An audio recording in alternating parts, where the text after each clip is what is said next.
Okay, how to have documents signed electronically using the Docusign program, which we subscribe to. We actually have access to 3 different accounts with Docusign. 2 of them are provided as part of our subscription with RealWorks, where we prepare the contract documentation and property management ones. So the most basic form is accessible for having leases signed. So the only documents you can sign via the basic DocuSign, which is accessed by rentals email address login, is a lease.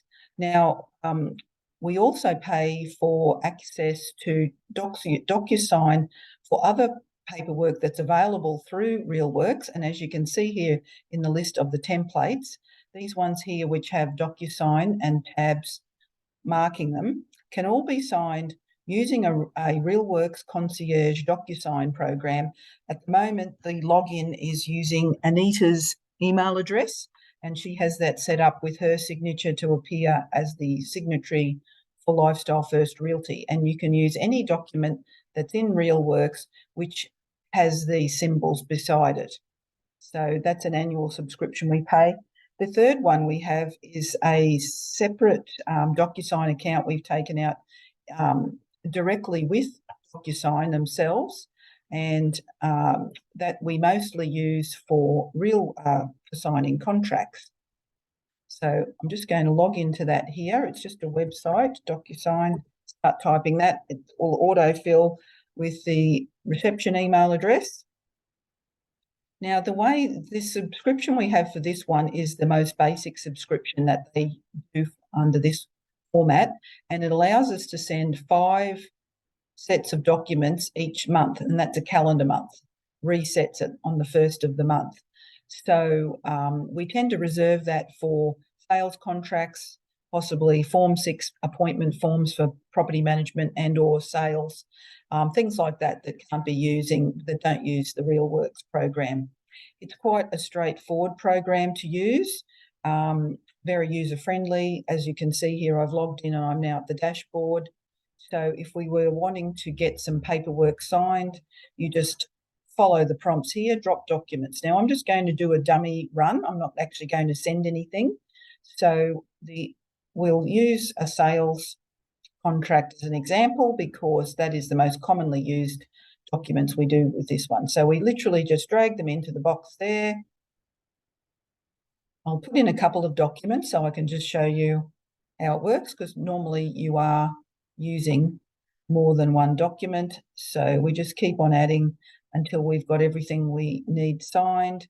We'll put in a title search, and we'll put in the disclosure statement. So that's pretty standard as to what we would be getting a buyer to sign once a contract's been agreed. So you drag your documents in. We scroll down a bit. We've got here add recipients. They're obviously the people who are going to receive the documents. So we need to know people's email addresses. Now, you can have multiple people signing, including our agency. I'm just going to put in myself as a test and use my personal emails just to show you how it works. Now, I'm also going to have, so I'm going to be the buyer. Here is the second buyer. Email address. And then it's going to come back to the agency. Well, yeah, we'll use that as an example in this one in case it was a Form 6 let's say it's a Form 6 management agreement, which does need to be signed by the agency. So in here, we'll put info at Lifestyle First Realty. Now, at the moment, my signature is linked to this account. We'll get changed to Lorraine's, which makes more sense. Now, we have the option to set the signing order. So in this instance, you would want the agency to be the last person to sign. So we click that button here and it says set signing order.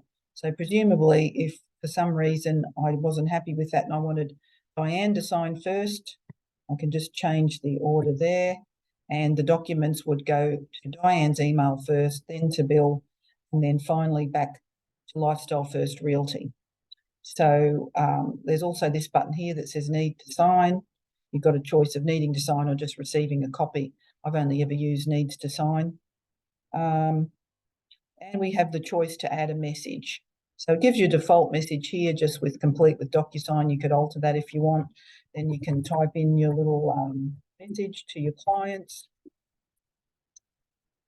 Just let's see, contract documents signature. Whatever you need to say, click next.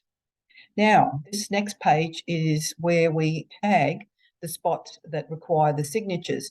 Now, it does give us a little prompt up here telling us that switch between recipients, as there's 3 people involved. You can see here we've all been allocated a different colour. And so when I get to the part where I need Bill to sign as opposed to Diane, we switch across there, and you can see the colours of the tags have changed to correspond with the person. So got it. Okay, now if you are doing a contract and the last person who signs it gets to date it, which is the format once a contract's been signed by all parties, you can put a date signed in here. So it would be dated whenever Bill was signing it as the if he was the seller. So you could choose to put that in there, because once both parties have signed, then it can be dated. So you could use that date signed field there if you wanted, assuming he was the seller. So we scroll down. Now, if you needed some information in these fields, you can actually have it put in the name, a person's name there. If for some reason I hadn't typed it in, you could, so long as I've typed Bill's full name in correctly and I tag it with that button, it will then replace that with his full name. If you needed, so further through the document, I believe there is a checkbox for a yes or no answer. You can also use this little checkbox function. Here we are. Here's a question. Is the buyer registered for GST? Now, if you wanted them to check, you would probably have to know the answer in advance, I'd say, because if I put that there, I know it's going to want it to type there.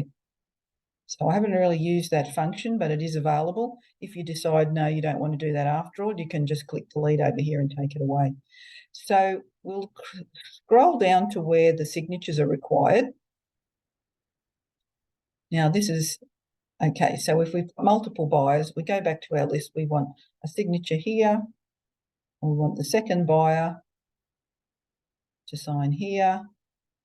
If this was a date field, not a witness, you can also then put your date signed little stamp there as well, if that was what was required. If you put something and you want to move it, you can either drag it to where it should have gone, or you can just delete if you didn't want that tag in there at all. So there are a few other things. I've really just used the signatures and initials. So yes, if there was a page, if for instance, we had here something that required an initialing, you can choose just to have everybody initial rather than do a full signature, if that's what you want. So it's quite flexible. You scroll through, the documents just run through one after the other. So once we get past the contract, here we are now on our body corporate disclosure. Oh, the title search was in between, that's right. So if we want everyone to initial the title search to signify they've seen it, same thing, we just add our tags on there. So once you're happy with everything, my suggestion is you definitely double check. It's much easier to correct missing, if you missed a tab somewhere or you want to move it, much easier to do it at this point. So I usually get to the bottom of my document, so that's the very last page of all 3 of them, and I just go back and double check that I haven't missed anything. So these are all just plans and things. So we just scroll through, you can see, okay, oh, look at that, I forgot to tag, the buyer needs to sign here, for instance. At that stage, it's very easy to come back and add your other tag, and you might want it to be dated there, just as an example. Okay, so that is how you tag it up. So, and always double check. You can correct it even after it's sent, but it is much easier to get it right the first time. Now, I'm not going to click send because it will send that out and it'll use up one of my sends. So once you're happy with it, you choose to click send and away it goes to all the parties. Now, if you'd done all your tagging and for some reason you've realised, oh no, I should have added another document, you can use the back button here. You can actually add in another document and tag it up, go through the process again. That's before you've actually hit send. I am just going to close out of that because I don't want to actually send that. So I'm going to close that. I'm just going to discard it because that was just a test. Now, to show you, I'll show you one I sent out the other day, which has not been completed yet. So that is in the sent items here. So if we look in here, you can see all of the ones that they're marked, majority are marked completed. This most recent one was a Form 6 sent to property owners who are going to appoint us to manage the property. Now, they've actually chosen to print all the attachments and sign them the old-fashioned way. So I will have to actually void this because Docusign will probably send them reminders to that they haven't signed yet, which will become annoying. So you can see here the status. It's showing that Tony Smith, it was sent to Tony on the 1st of March. Now, on my little drop-down menu here, I will choose void at a later date, but I'm just going to warn them that I'm doing that because they will get an alert in their emails, which sometimes people wonder what's going on. So I will just mention to them that I'm going to void this document and that they don't need to do anything else. Now, as an example, you can see here we've also got a correct feature. This is very handy. What actually happened with this document, I emailed them off to Mr. and Mrs. Smith. They came back and they wanted something altered. Now, so that I don't waste that send, and I can actually correct the document. So if I choose correct here, it will open them up and as though we're back to the start again. Now, what I actually had to do in that instance was I had to delete one of these forms, I had to make some amendments on it, and I had to re-upload it again. Now, then you can resend it. And that means I don't waste one of my 5 sends per month. So I'm just going to close that back out. Okay, so we're back where we were before. Okay. So, yes, so these are all completed ones. You do get alerts through the emails at each stage of the process. So when you've sent the documents out, when one of the recipients actually opens them to read them, you'll get an email letting you know that, and then you will also get another message when they've actually signed them. So once a document is completed, and we'll have a look at this one here in the next list, this was a contract going to the seller to sign it, which has all been finalised a few weeks ago. But you can see here, there's the contract, 17 pages long. Here's the title search with the only 2 things she needed to sign. If you want to click on it, you can. You can see there's the signatures. The buyer actually signed in person, then we scanned it and emailed it off to the seller. So then you can download the whole lot of documents. So once we choose download, it mentions here a certificate of completion. Now that is a form generated by Docusign which lists the IP addresses of the recipients and the times and dates that everything was attended to. If you do use this to sign a contract to buy a property, I always send that certificate off to the solicitors as well. I did actually have a solicitor request a copy. It just shows that it's all legal and everything was done according to the rules. So you can download them at any point. They seem to sit in the sent items for quite some time. I haven't noticed any disappear for any reason. So, like I say, it is quite user-friendly